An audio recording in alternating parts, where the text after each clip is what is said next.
Assalamualaikum warahmatullahi wabarakatuh. Perkenalkan, nama saya Ikhwan Alim dengan NIM 21073051, Prodi Pendidikan Teknik Otomotif. Baiklah, di sini saya akan menjelaskan sistem kemudi. Apa itu sistem kemudi? Sistem kemudi adalah merupakan salah satu komponen yang berfungsi untuk membelokkan mobil sesuai dengan keinginan pengemudi dengan sudut derajat belok yang diinginkan dan radius yang dihasilkan. Pada steering wheel digunakan pengemudi untuk menggerakkan sistem kemudi dengan cara diputar ke kiri atau ke kanan.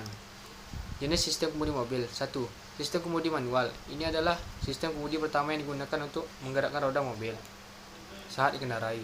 Sistem ini hanya menggunakan komponen yang disusun berhubungan. Sistem kerjanya sederhana dan mudah dipahami.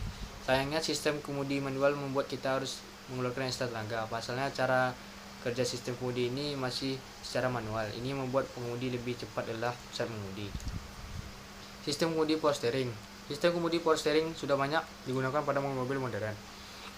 Sistem kemudi ini menggunakan dorongan dari minyak atau oli power steering. Kemudian oli ini dipompa oleh full pump, sementara full pump akan bergerak dan bekerja saat mesin mobil sudah hidup. Cara kerja full pump adalah dengan putaran belt. Beberapa mobil yang sudah menggunakan teknologi SP atau electric power steering menggunakan motor listrik. Kelebihan dari power steering adalah sebagai berikut: mengurangi daya mengemudi atau disebut juga dengan steering effort.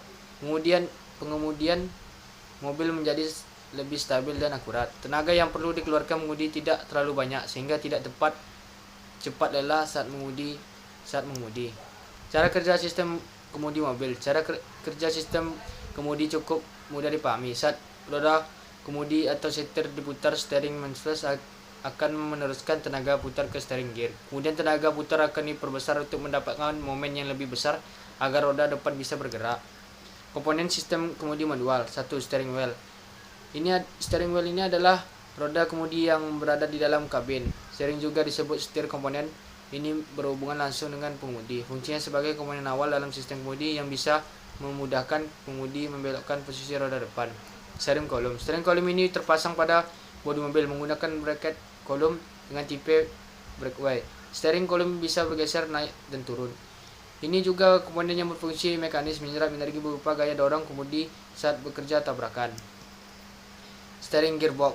Fungsi steering gearbox juga untuk menggerakkan roda depan. Selain itu, komponen ini berfungsi juga sebagai gigi reduksi agar bisa meningkatkan momen. Jadi mengemudi menjadi lebih ringan biasanya berbanding steering gear atau reduksi ini sekitar 18-20 banding 1. 4. Steering link kage. Komponen steering link kage terdiri dari rod and ram. Fungsinya adalah merusakkan tenaga gerak dari steering gear ke roda depan.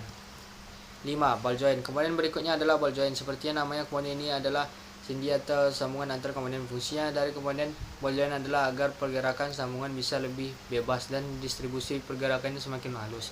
Bisa dibilang komponen ini juga jadi sumbu untuk mengubah arah sudut roda.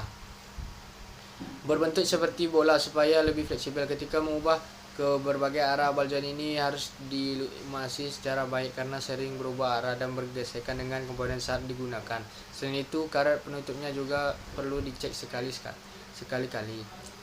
Semakin sering menghantamkan lubang jalan dengan kecepatan tinggi, ball joint bisa cepat rusak. Kalau ada kerusakan pada ball joint, coba periksa menggunakan dongkrak roda lalu digerakkan ke arah vertikal. Kalau ada goyangan, segera datangi bengkel terdekat untuk diperiksa lebih lanjut. Jadi perhatikan gaya berkendara kita untuk menjaga komponen ball joint. 6.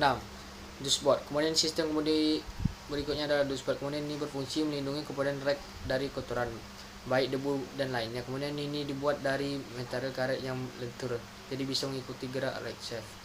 7. T-rod end. T-rod end ini berfungsi sebagai batang penerus supaya bisa mengarahkan sudut roda sesuai bunyi. Saat komponen ini rusak, arahan dari roda kemudi tidak akan sampai ke roda. Jadi sebaiknya periksa T-rod end secara berkala.